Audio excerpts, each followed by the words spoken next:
Awesome. So, welcome to my session. My name is Patricia Dennis, Pat for short, and I am a STEAM educator amongst many other professions, and more specifically, a doctoral student looking and working in the field of education technology. And in my session, we will be talking about podcasting and how we use it as a 21st century medium rhetoric, and teaching our kids both this language skills and this technology that can act as like a source of voice and impact, right? So the kind of style of the game board, which you all can see I'm really into gamification and learning, is in this game board. We'll be going through it. If you see on the right, we have our lovely digital dice, which if you click it, I love that it makes noise. That's so cool.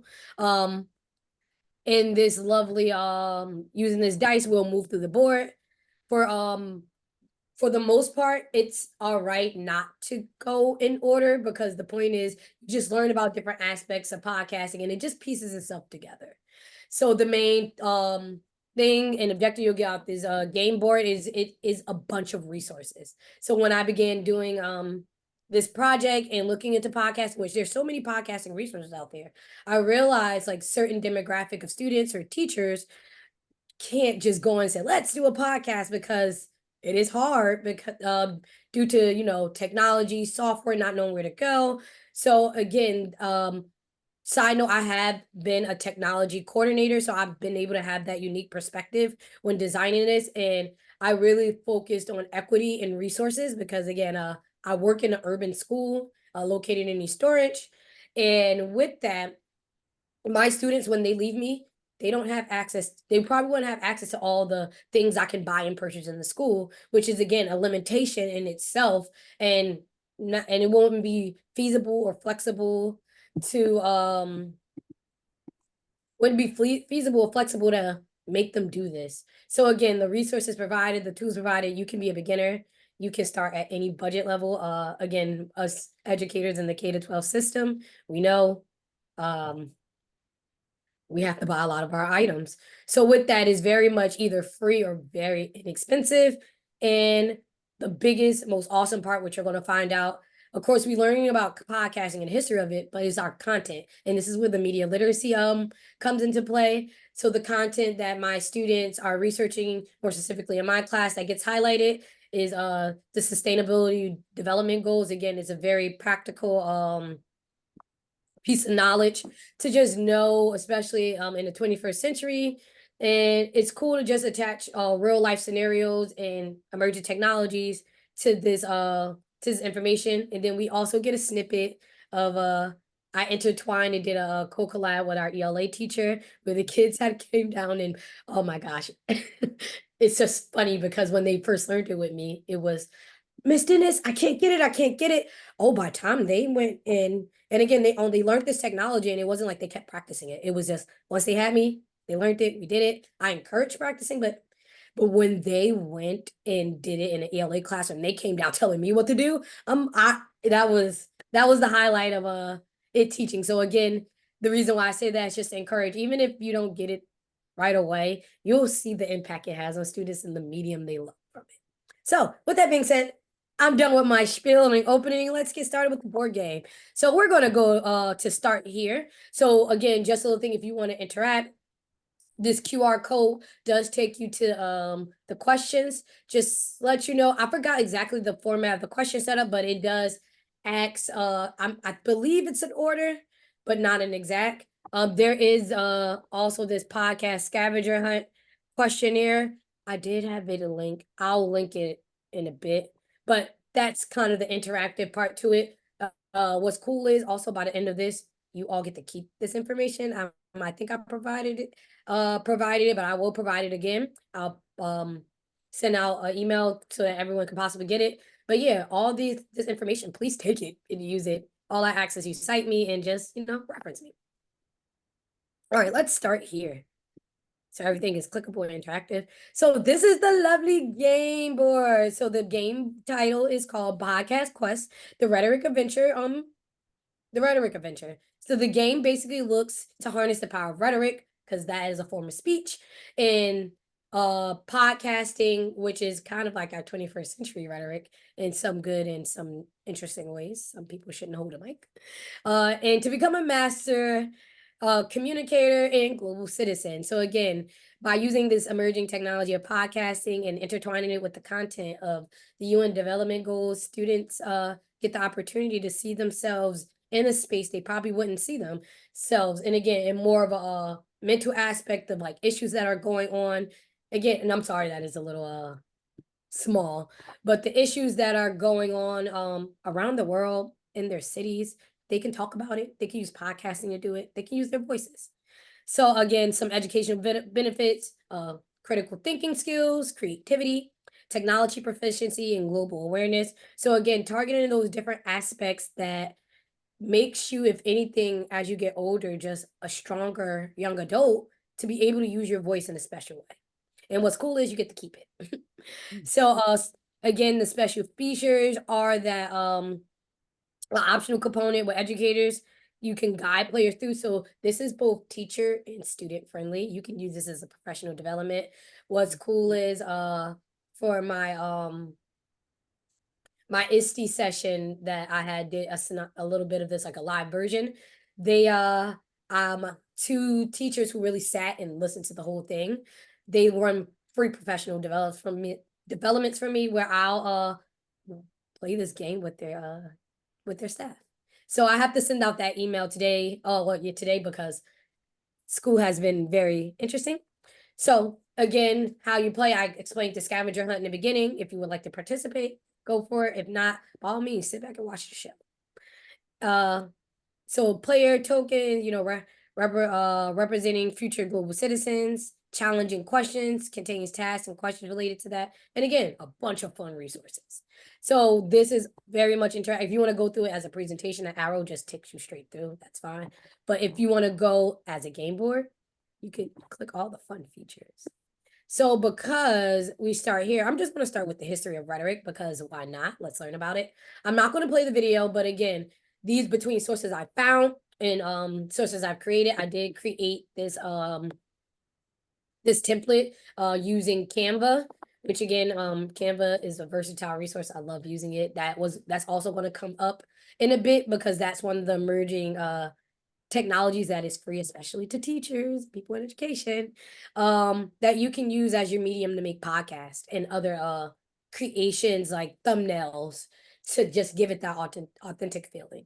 So this video right here is not too long. I'm not going to play it, but it gives like a really cool history into like what is rhetoric, explaining it, giving definitely, and it makes it, I love the cartoonish feel to it. It allowed me not to have to make a video, cartoonish video, which I do have the capabilities, but time is of our essence. So it's really cool, really short. I use this both in my college class and in my K-12 classes.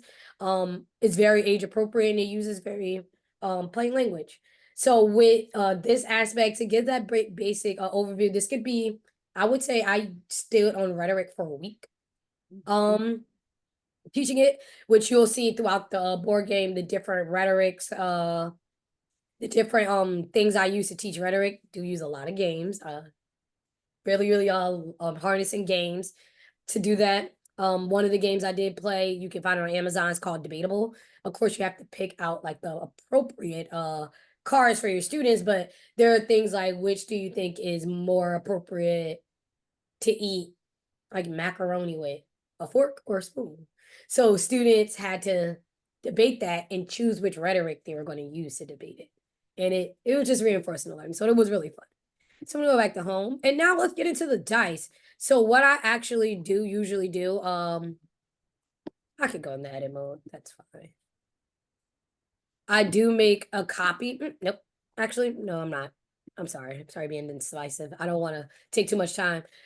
In the edit mode, because I do give people I make a template of this so you could go in and edit it if you want. This lovely character, if you can't tell already right now who it is.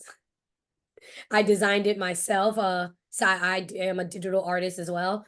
So what I do in the edit template, which I put that in an example, you can make a copy of me, or if you want to add any other icon you want, go for it.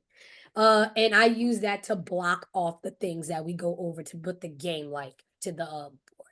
So just a quick note if you ever want to do that. In Canva is very user friendly. You go in, you click the item. You click the item and you'll click her, make a copy of her, and then you could just put it on. So all right, let's get the dice rolling. All right, so we're gonna go 3. So we started here. 1, 2. I'm sorry. I have to do the edit version. It's more fun. It's more fun to move it. All right, so let's edit. So you all will get a copy of this version. It's again a template, so you won't be editing the original. So what you would do, you will highlight little me or whatever icon you want to use. You'll duplicate. You can minimize it as much as you want or you need. Put it over so you know where you last landed. So you know if you land on that, just go back. So we landed on 3. So now I'm going to make a copy of this one. So I'm going to go 1, 2, 3. So all right. Why podcasting? So we're going to go back in present mode real quick. So we're going to be going in and out, in and out.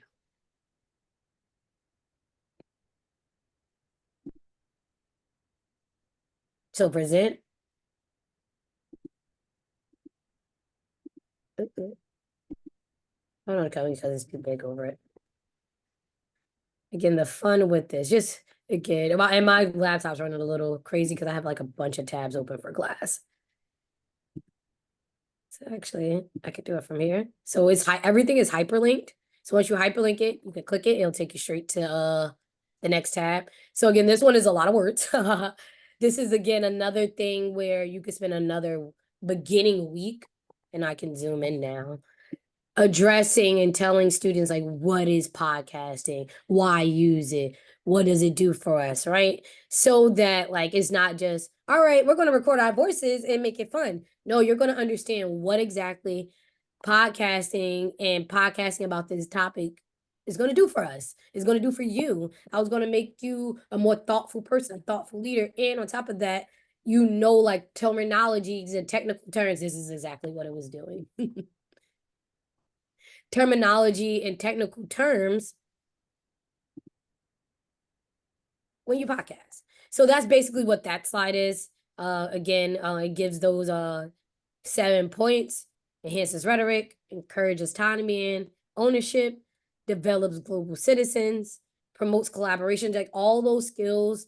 If you look up the 21st century, the 21st century is 21 CC, 21st century competency, I think, skills. And it basically are these skills that people all over the world are teaching their students so that they can live in this age of mass media and technology, right? So all right, let's get the dice rolling again. All right, we're at 5. So let's duplicate you. Duplicate. So 1, 2, 3, 4, 5. Oh, this one is fun. Alrighty, so again, I use games a lot in my class. Side note, just to give you kind of like background, because I didn't get to really introduce my education to you all. I love school a lot. I'm a big fan of math, and I've been in school forever. So my bachelor's is in English with a minor in studio art. Clearly see my love for art. I have 2 masters. My first master's is in English writing studies, and that's how I know a lot about rhetoric and teaching writing. And I work with college students. And my research focused on like digitizing and making cool resources like this to help with the writing process. So that was my interest into ed tech. Then I got my master's in education technology. I am a certified school library media specialist, and I also I have a STEM certification. So I am certified to teach STEAM in classes. And lastly, I'm getting my doctorate in ed tech, looking on using game-based learning and gamification, esports, all that fun stuff to just enhance the learning experience. So that's kind of like my spiel behind of kind of everything I do. So besides just having my students write their scripts, before we even got into that fun part, of course, we played these other hands-on games. We went into Minecraft and we did an adventure called Shipwreck Dialogue. So funny enough, when I taught this lesson, this was my observation. And the students I had, I love them very dearly, but they were known to be a pretty rowdy group. And you couldn't tell me that. I'm like, seriously? No. They led the class. I thought like should get evaluated. That's how invested and well knowledge they were in this. Again, I'm a pretty proficient Minecraft player. I can do what I need to do to get a mission done, but the kids were so just all on top of it. And what's cool about this Minecraft particular lesson is that it provides outside sources to actually read articles. I think the article and who they partnered was not, please forgive me, I think I'm saying it right, Nana Moo. The is basically kind of a movement to focus on just like getting into the writing process. I gotta exactly look at what the organization is, but they're really good with that. And they partner with Minecraft to provide these lessons to teach kids how to do dialogue. So of course, alongside the mission part is fun. That's great. But the kids were so invested in the articles that I leaped on it. And I'm like, okay, I'm gonna make them do a notebook based off of the articles that we read together. And it talked about different types of dialogue, like slow dialogue, monotone dialogue, like the things you wouldn't think they wouldn't be able to understand. All it took was Minecraft that combined a narrative style adventure. So it was really cool to see the kids. I wish I had a video, but I had too much fun playing that I couldn't like do a screen recording of one of them actually completing it, but we had fun. Alrighty, let's go back.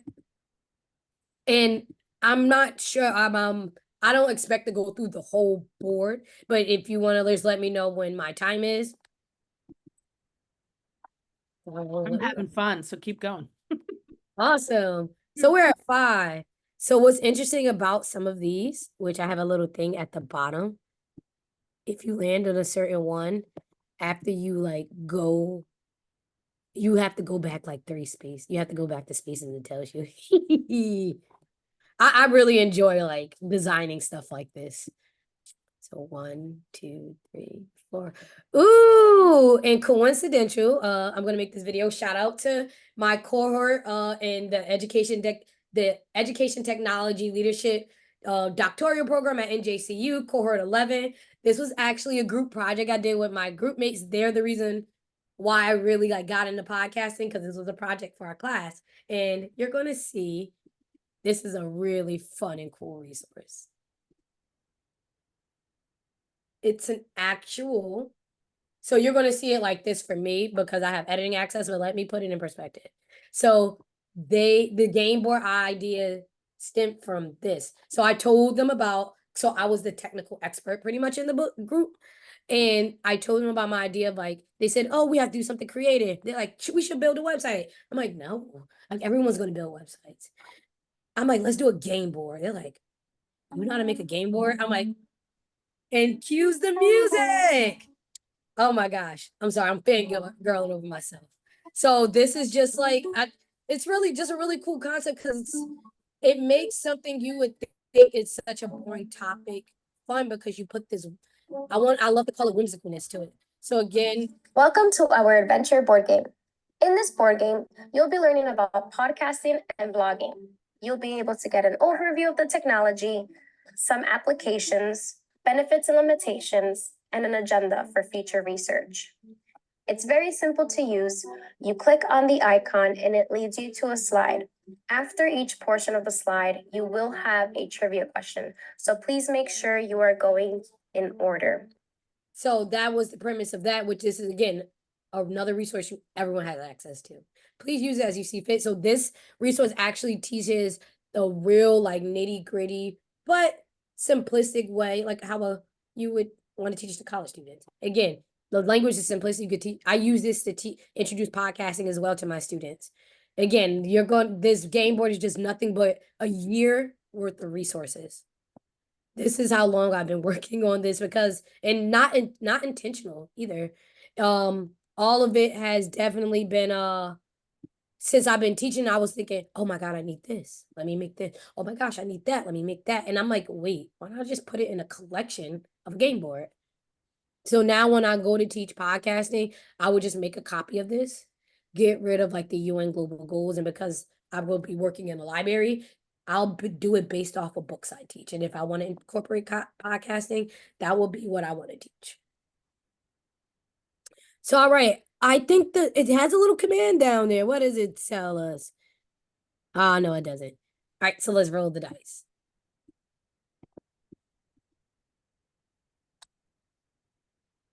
Oh, we got 3 again.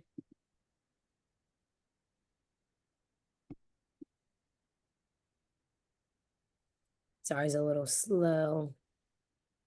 So let's duplicate you. 1, 2, 3. Oh, it says record a quick podcast. Let's roll again. Because we can't do that because we don't know that yet. I think I need to put a command right there. Oh, it says 4.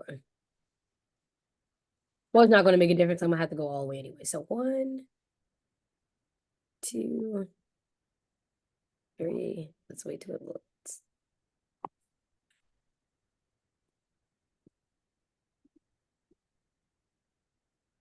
Yep, 1, 2. Fun. You all won't have this era.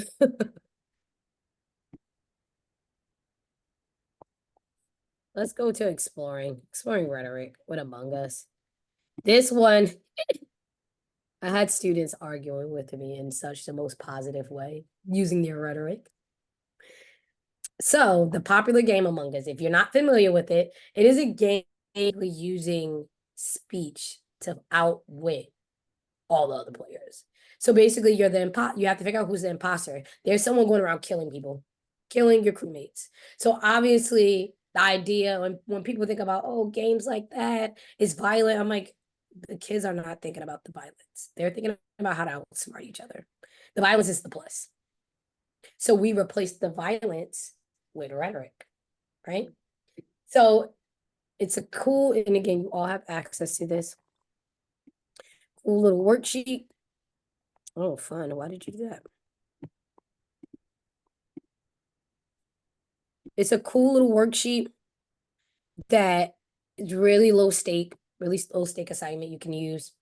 The assignment asks you, who do you think did it?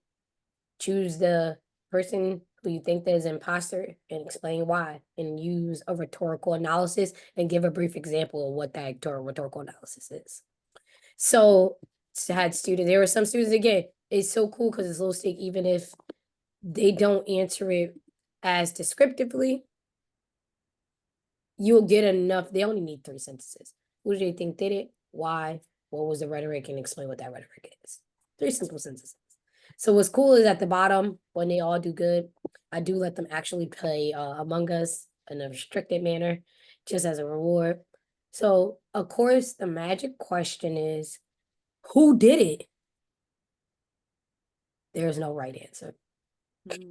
And they are like, because I'll hype them up the whole week. How do they respond to that? What do you mean? I'm like, so boys and girls, I want you to think of it as this. We're not in a simulation, like we're on a paper.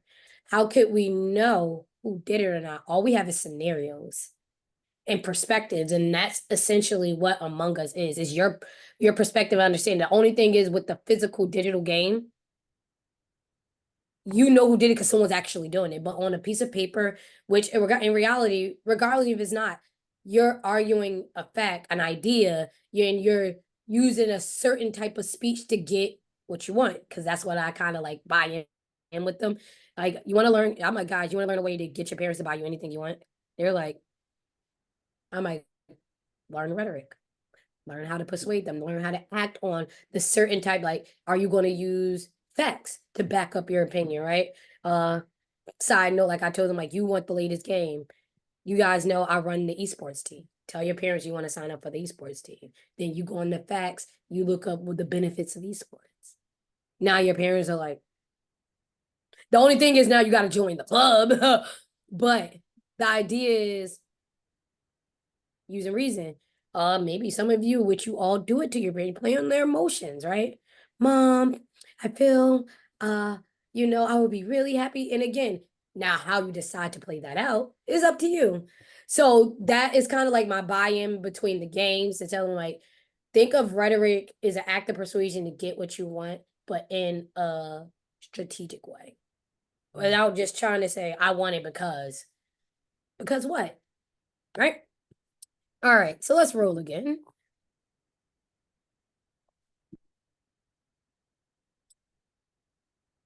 One. So the brief history of podcasting. Honestly, if when I go into there, I'll just tell you now what it is. It is one of the it's from my actual presentation, from my doctoral presentation. This was a part one of my group mates had to do, and I just screenshotted what it is just in case I should go straight to it because she talks. Podcast is a digital audio file that you can download or listen to over the internet. And the longer version is in the which you'll see if you go through the game board, is in that other presentation. And there are hyperlinked resources there too that give more of a history if you want to go in depth with students.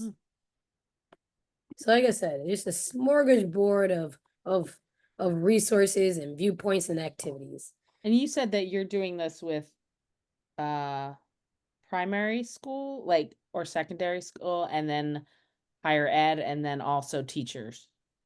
Yep. So I've tested and done this with grades 5th to 8th. I am going into a role where now I'm going to be working with more primary students, and I want to podcast with babies. I think they got some stuff to say. Yeah, I'm doing that in the library space. I do teach rhetoric. Because we do rhetorical analysis for my college comp students, and I realize they don't, especially I teach at night too, the students do not reflect well like with this information. And it's not on the badness of the department, it's just writing is tough.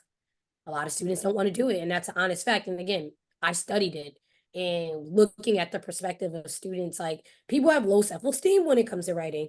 And I felt that when I was growing up, I wasn't a big writer. So I'm going to present this information to them as well because they also have to do a multimodal. So I think I'm going to make a copy and just take out, because we actually read an article called old article by Brent Staples called Walk On By. Really good, talks about, the perspective of like a Black man living in America, and they have to do a rhetorical analysis on it. And they're not coming from a perspective of personalness or empathy or sympathy or empathy or any of that emotion. It's this complete rhetorical analysis and evaluation of the essay. So I did have to do podcasting, but I didn't have none of this. So I think this is going to be amazing bringing it to them in the fall. And I might do podcast. Yeah, I might just do podcasting like episodes for them for the essay, but thank you. Thank you. I'm definitely going to use it with them. Alrighty. So I'll roll again. We got 3. Let's duplicate Little Miss. 1, 2, 3. All right. So of course, limitations of podcasting, because it's as amazing and as much as I'm promoting it, emerging technology, there are limitations to these things, which I did face those as I was working with students.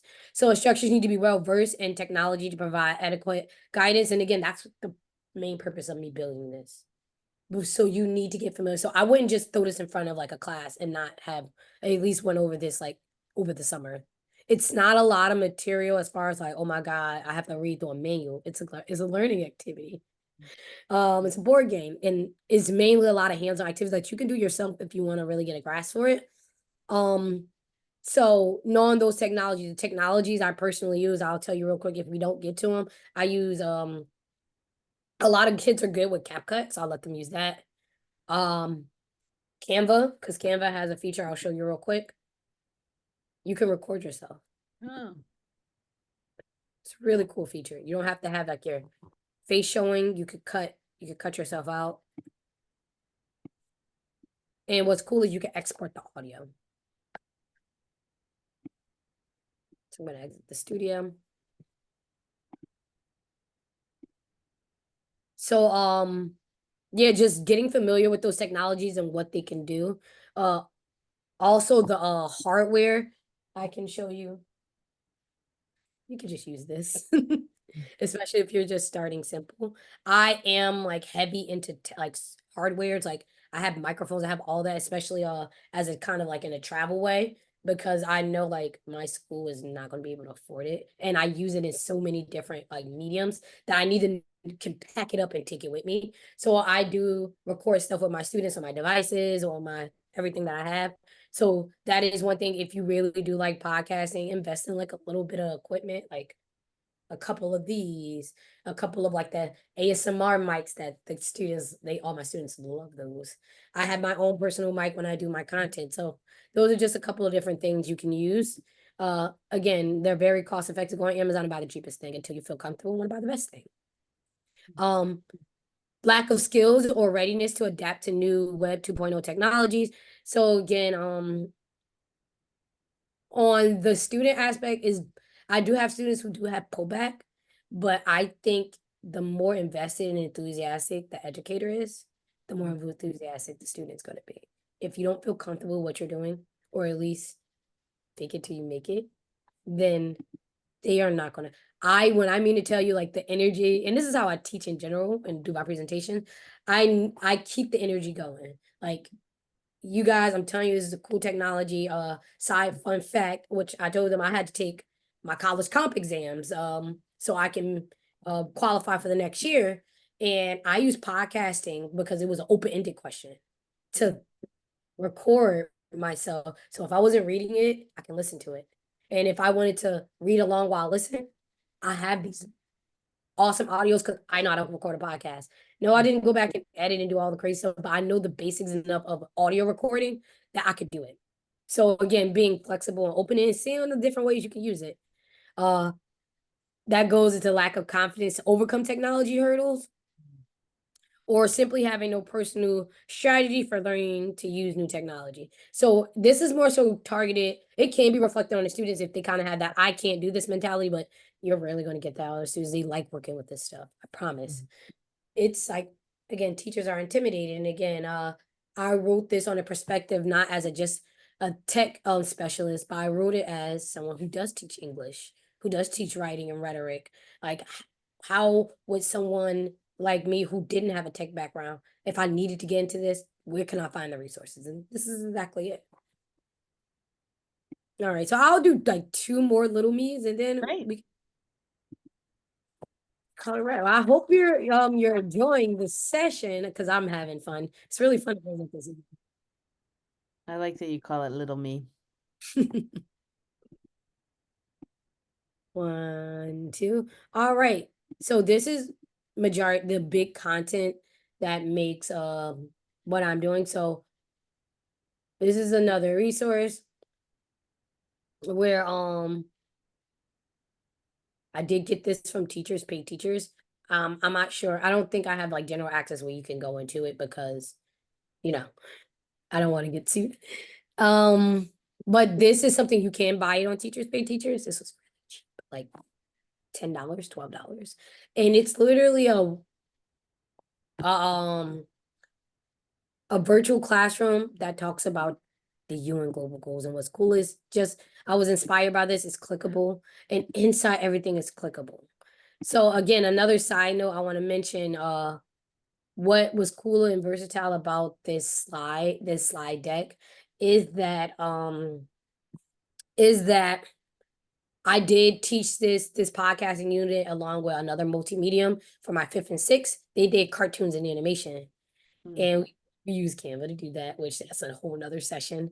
And it was really fun. It was really cool. And I wanted to give the students a perspective on how can you use these mediums that we love. Like I love manga. They love manga. They love cartoon. They love anime. They love these things. How can you use them to tell an impactful story, right? Even if you don't want to make a character from scratch, how can you use what's already created, what you already know, that kids like you already know? How can you get these characters to do that? So I use, oh, it doesn't work anymore. Okay, it should be another one. Oh no, I know where it's at. I know which one. It's the quality education because this is my favorite global goal because I'm an educator. So if you click here, it's a comic book.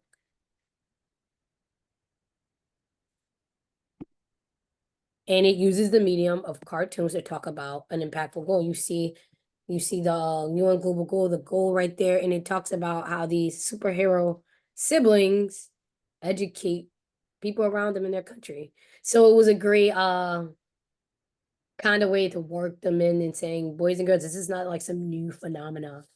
People do this as a job. All you're doing is taking your favorite ones that you already know, like SpongeBob, uh, of course, Demon Slayer, that is the biggest thing right now. And you're just making them tell the story of what you want to do. Use the storyline. So this was really cool to do storytelling. All right, so I'm gonna do one more. So let's roll the dice. 4. All right, little me.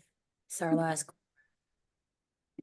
1, 2, 3, 4. Oh, cool. We get to explore podcasting with Flipgrid. So this was one of those tools where I said Flipgrid, the kids know already. A lot of people use Flipgrid for many things. So what's cool is I made my own sample podcast that you can listen to on Flipgrid. I actually created this thumbnail. This is another little version of me that I created. I've been experimenting with digital art for a while. So this was that time, around the time where I made that before I joined my doctoral program. So I had this little version of me where I create the thumbnail inside Canva and show the kids and explain to the students how exactly to do that. And then also I found this really cool video. This is actually where I got the idea of how to make podcasts and Flipgrid. This lovely couple did that as well. So again, you could go through. This is like at least a 6-week curriculum on podcasting. And if you want to talk about the UN Global Goals as well, but you can always just easily substitute those for other content. But podcasting is such a cool medium, such a versatile way to communicate with students. I love it because also you can, with like Flipgrid and Canva, which I got the permission from these particular students' parents to have their podcast shown on different presentations. You can restrict access. We are very much into not giving out our students information and protecting their online privacy. So the Flipgrid, Canva, which is another one of those tools, I'll just click on that. And I showed you that you can use to make podcasting. So what's cool is another video I created myself where I use an actual student's intro to our podcast because she did such a good job in like introducing our topic. And I made a sample podcast and I did a voiceover on how to do it. This was actually in the middle of me physically teaching. So I'm a very on the I will make content on the fly. So that's how much fun like I have with this. And it's kind of like, again, not to just boast on my tech skills. Like I share with you all my background. I'm an English major.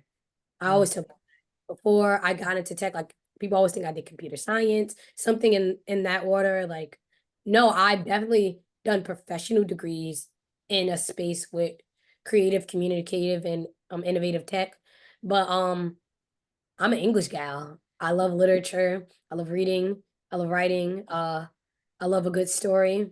I love a storyline, and I love a good game with a good storyline. Very love it. I love how you just use so many different tools and you're really like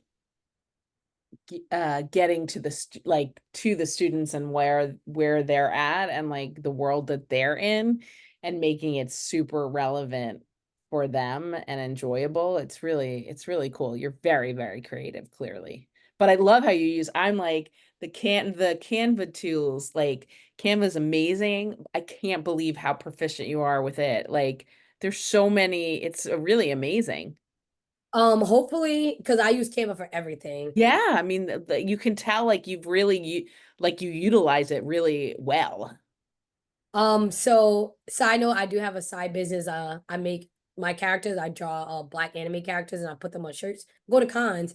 I do my design concept as far as like my layouts through Canva. So hopefully I'm going to take all my presentations where I use Canva in different versatile ways. I'm going to send it to the company and tell them I should be like an honorary like Canva educator. Seriously, you should get some kind of award for their work. Well, this is so cool. I really appreciate you sharing it with us. Do you have anything else you want to say to teachers about this work? Podcasting is amazing. Again, going back to my doctoral work, well, not doctoral program, one of the senior members in my cohort, they had to present about their dissertation. She's talking about using podcasts at like the grade school level and using and incorporating parents into the conversation to have the parents become podcasters as well, which brings the students, like when I do back to school night, their parents would come in.